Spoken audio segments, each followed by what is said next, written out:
Unsa man ang atong topic, teacher? So, ang atong topic is seeking appropriately high and challenging standard and aesthetic to learn as well as the learning progress, including diagnostic, classes, and outcome assessment are integral parts of the learning process. So, unsa man din siya, teacher? So, dili ka mag-focus ang mga topic o taas. So, ang atong focus na natin ang assessment o ang evaluation. So, here's the thing. Kung asking teacher, unsa man din siya? Progress. A-E-E-O-O. Mona si Siri. Power. A-E-E-O. Nga, si Siri, wala man siya kabalo. Sana siya. A-E-E-O. So, wala si Siri na. So, mag-iway. Siri, wala man kabalo sa A-E-E-O. So, in order para ni teacher na makatao, si Siri walang kabalo. So, makita siya paagi na kana si Siri makatawa siya mag-isip vowel. So, vowels are, ang sumatawag yung teacher. Of course, educate si baby, Siri. So, vowels. A-E-I-O-O. Alin? A-E-I-O-O. What is this? Vowels. A-E-I-O-O. Hello, kids! Laoy, kompleto mani ang akong mga students. Oy, very good sa gani, oy.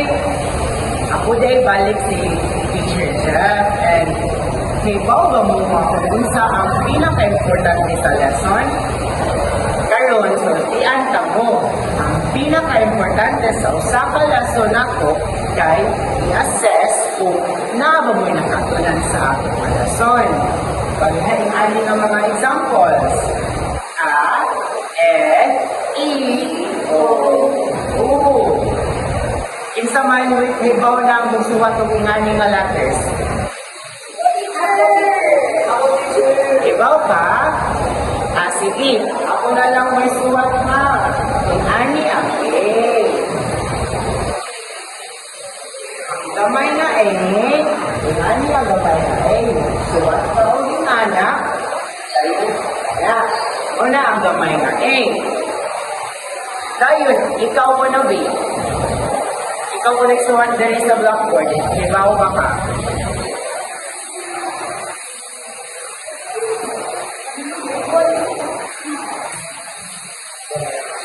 Teacher, gamay na mo Ani ang gamay na A. Para ni Ani. Ikaw ka mo. Isa lang.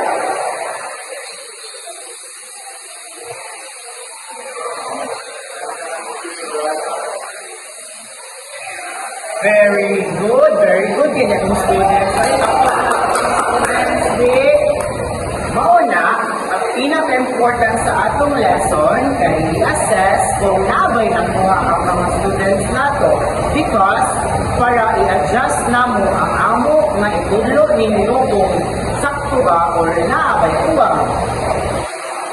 And kasagaran, matag sa diyo mga lisod ng mga buhatunon para matuan na mo ready na ba ang ikaw nga bata sa mas buhat pa nga buhatunon. Pero dili sa nalat ko una-unawan because grade 1 pa man mo, di ba class?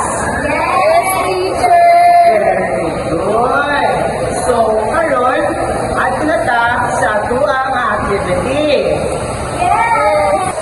Since kaya nagaibaw naman ka kung unsa ang mga vowels, karon ato sa rimon o kanta. Si teacher ganis ang unang kanta sa letter A. Okay, so magpupunta sa letter A. So atong siya kantahon like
Lain na siya sa letter O, ha?